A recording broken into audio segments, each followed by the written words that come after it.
राजा रावण का सर्वनाश इसलिए हुआ गद्दार विभीषण के कारण, और किसी कारण नहीं। और चूंकि राम उस गद्दार के कारण जीते, उस गद्दार को उन्होंने पुरस्कार भी खूब दिया, लंका का पूरा राज्य दे दिया। और तुम देखते हो, ये राम के भक्तों में से एक ने भी नहीं कहा कि विभीषण ने गद्दारी की, अपने भाई को धोखा दिया।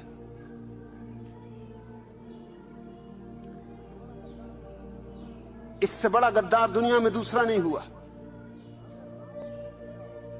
अगर रावण जीत गया होता तो विभीषण की निंदा सदियों तक होती, लेकिन चूंकि राम जीत गए, उसकी गद्दारी के कारण जीते। क्योंकि जब भाई ने ही सूत्र दे दिए, राज बता दिए, तो रावण की हार सुनिश्चित थी। और रावण अहंकारी नहीं था, ये भ्रांति भी छोड़ दो, ये ख्याल गलत है। रावण के साथ धोखा राम ने किया, क्योंकि जब सीता का स्वयंवर रचा जा रहा था तो ये बात जाहिर थी कि रावण इतना शक्तिशाली कि वो सीता को ले जाए, और वो शिव का भक्त था और शिव का धनुष तोड़ना था, वो उसका हकदार था तोड़ने का। उसने तोड़ दिया होता तो एक चालबाजी की गई। चालबाजी वहां शुरू होती, बेईमानी वहां शुरू होती, राजनीति वहां शुरू होती। इसमें राम जिम्मेवार है इस सारे उपद्रव में, रावण नहीं। चालबाजी ये की गई कि झूठी खबर दी गई उसे कि रावण तेरी लंका में आग लग गई, तुझे जल्दी बुलावा आया, तू भाग, तेरी लंका जल रही, सोने की लंका जल रही। रावण भागा। अब जब लंका में आग लगी हो तो कोई स्वयंवर में रुका रहे, कोई विवाह के लिए तैयारी करे, ये कोई समय है? वो भागा, लंका गए। झूठ थी बात, लंका में आग नहीं लगी थी। जब तक वो लौटा तब तक स्वयंवर समाप्त हो चुका था, तब तक राम ने सीता को वरण कर लिया था। इसका ही बदला देने के लिए, और इसका बदला देना जरूरी था क्योंकि ये बेईमानी की गई थी, सीधा षड्यंत्र था। इसका बदला देने के लिए उसने सीता को चुराया, मगर सीता के साथ उसने जो सद्व्यवहार किया वो राम ने भी कभी नहीं किया। सीता को 3 साल तक कारागृह में रख के भी उसने सारी सुविधाएं दी थी। जंगल में नहीं रख दिया था, किसी जेलखाने में नहीं बंद कर दिया था। उसके पास जो सुंदरतम वाटिका थी, सुंदरतम बगीचा था अशोक वाटिका, वहां रखा था। और उसने कभी भी कोई जबरदस्ती नहीं की, कोई बलात्कार नहीं किया, सीता को छुआ भी नहीं, स्पर्श भी नहीं किया। वह आदमी अपने किस्म का प्रामाणिक आदमी था, ईमानदार आदमी था। और राम से बदला लेना था, सीता से क्या बदला लेना था? सीता का तो कोई कसूर था नहीं, इसलिए सीता को उसने कोई परेशानी नहीं थी। राम ने सीता के साथ दुर्व्यवहार किया। पहले तो उसकी अग्नि परीक्षा ली। जिस पति को अपनी पत्नी पर संदेह, उसको प्रेम नहीं। संदेह तो तभी उठता है जब प्रेम ना हो। जहां प्रेम है वहां कैसा संदेह?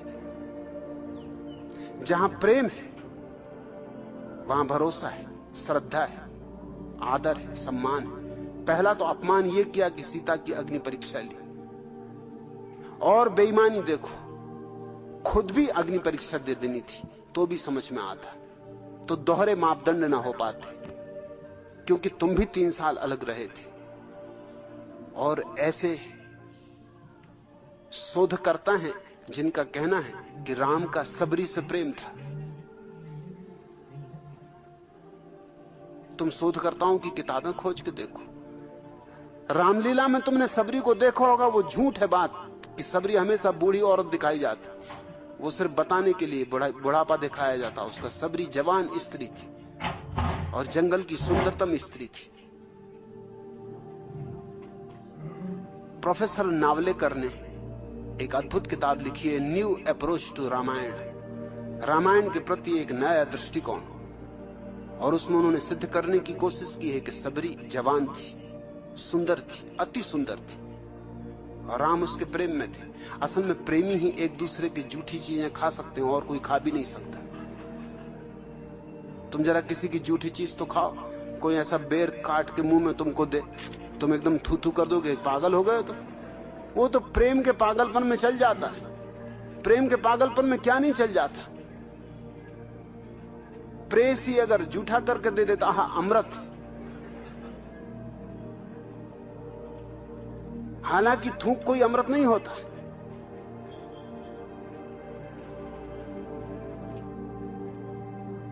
सबरी से राम का प्रेम था, ये नावलेकर ने सिद्ध करने की कोशिश की और मजबूत दलीलें दी।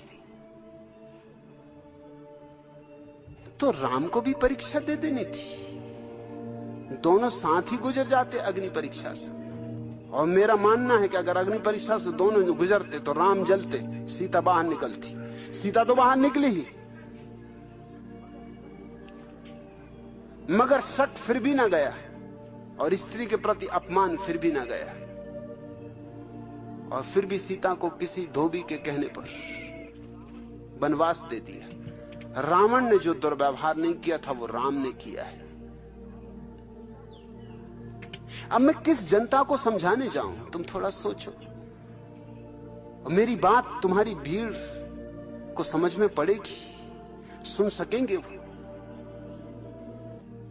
उनकी आंखें अंधी हैं पक्षपातों से, वो पुनर्विचार कर सकेंगे शांतिपूर्वक। रावण में मुझे कोई भ्रांति नहीं दिखाई पड़ती, कोई भूल नहीं दिखाई पड़ती। रावण बहुत सीधा साफ आदमी। राम मुझे चालबाज दिखाई पड़ते। और राम के जो वशिष्ठ वगैरह ऋषि मुनि जिनको तुम कहते हो, वो सब एजेंट थे, जैसे ईसाई मिशनरी एजेंट होते हैं। नाम तो लेते हैं बाइबल का, आते हैं इरादा कुछ और रख के। वो राम के एजेंट थे, वो जो ऋषि मुनि दक्षिण में जाकर उपद्रव खड़ा कर रहे थे। उन्हीं एजेंटों के बचाने के लिए सारा आयोजन किया गया था। और इस गद्दार विभीषण को सम्मान देना और इसको वापस राज्य दे देना, गद्दारी का सम्मान हो गया, बेईमानी का सम्मान हो गया, धोखेधड़ी का सम्मान हो गया। और सीता जैसी निष्कलुष स्त्री को, गर्भवती स्त्री को जंगल में छुड़वा देना बिना कहे कि कहां भेजा जा रहा है उसे। ये स्त्री जाति का बड़ा से बड़ा अपमान हो गया। और राम ने संबुक नाम के शूद्र के कानों में शीशा पिघलवा के भरवा दिया था, क्योंकि उसने वेद के मंत्र सुन लिए थे। मैं राम को भगवान का अवतार नहीं मान सकता हूं,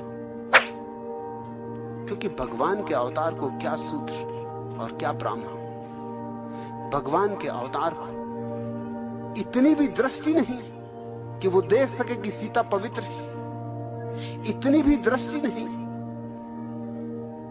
कि देख सके कि धोबी गलत है। और अगर ये भी था कि धोबी ने जो बात कही थी हो सकता और लोग भी कह रहे हो, तो फिर खुद भी राज्य छोड़ देना था, तो चले जाते वो भी सीता के साथ जंगल में। यूं भी 14 साल रहने के अभ्यासी थे, कोई नई तो बात थी नहीं।